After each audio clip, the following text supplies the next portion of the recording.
અન્નપૂર્ણા રસોઈ ઘરમાં તમારું સ્વાગત છે। તો ચાલો આજે આપણે ફરાળે ખીર બનાવીશું। તો એની માટે આપણે આ મુરૈયો અડધી કલાક પહેલાં આપણે પલાળી દીધો છે અને કોઈ સામો કહેતા હોય છે, કોઈ મુરૈયો કહેતા હોય છે। તો આપણે આને આ પાણી આપણે કાઢી લઈશું। જો આ રીતે આપણે પાણી કાઢી લીધું છે અને આપણે 2 થી 3 પાણીથી સારો એવો મુરૈયો ધોઈ લીધો હતો। હવે આપણે 1 લીટર દૂધ લીધું છે। દૂધ આપણે 1 થી 2 ઉભરા આવે ત્યાં સુધી ગરમ કરીશું। ચાલો આપણું દૂધ ઉકળી ગયું છે, 1 થી 2 ઉભરા આવી ગયા છે, સરસ કટ પણ થઈ ગયું છે દૂધ થોડું। હવે આપણે 2 થી 3 તાતણા જેટલું કેસર નાખીશું અને જે આપણે જ્યાં મોરૈયો પલાળીને રાખ્યો છે એ નાખી દઈશું। આપણે મોરૈયો અંદર નાખી દીધો છે। મોરૈયો આપણે અડધી વાટકી લીધો હતો। હવે આપણે આને કૂક થવા દઈશું જ્યાં સુધી મોરૈયો ચડે ત્યાં સુધી। ચાલો 10 મિનિટ જેવું થયું છે અને આપણે જોઈ લઈએ। જો સરસ એવી કટ આપણી ખીર થઈ ગઈ છે અને આ રીતે આપણે એક દાણો લઈ અને જોઈએ તો આ રીતે જો હાથમાં તરત જ પીસાઈ જાય છે, એટલે આપણે મોરૈયો સરસ એવો ચડી ગયો છે।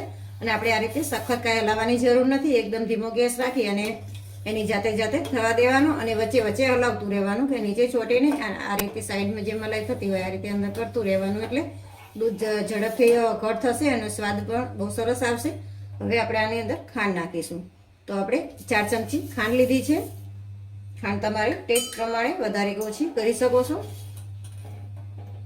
કાજુ, બદામ અને પિસ્તાની કતરાણ આપણે નાખીશું અને ખાંડ ઓગળે ત્યાં સુધી આપણે આને કૂક કરીશું। તો આપણી ખીર તૈયાર છે। જો આ રીતે સરસ એવી ઘટ આપણી ખીર બની છે। આનાથી વધારે ઘટ નથી કરવાની, હજી ઠંડી થશે એટલે ઘટ થશે। હવે આપણે આને ફ્રીજમાં મૂકી અને ઠંડી થવા દઈશું કે ગરમ ગરમ ખાવી હોય તો પણ ખવાય। ફરાળી પૂરી જોડે આ ખીર ખાવાની બહુ મજા આવે છે। અને જો તમારે મોરૈયો પલાળવાની એમ થાય કે નથી આપણે પલાળ્યો અને ખીર બનાવી છે ઇન્સ્ટન્ટ, તો તાત્કાલિક પણ તમે મોરૈયાને ધોઈ અને ખીર બનાવી શકો છો। અને અડધી કલાક કે 10 મિનિટ કે 5 મિનિટ એટલું તો ગમે એટલું તમારે પલાળવું હોય તો તમે પલાળી શકો છો, આનો કોઈ સમય નથી હોતો। આપણી ઠંડી ઠંડી ખીર તૈયાર છે। ઉપરથી આપણે કેસર અને ઇલાયચી પાવડર નાખીશું અને કાજુ, બદામ અને પિસ્તાથી આપણે ગાર્નિશ કરીશું। તો તમને આ રેસીપી વિડીયો ગમ્યો હોય તો લાઈક કરો, શેર કરો અને સબસ્ક્રાઈબ કરવાનું ભૂલતા નહીં।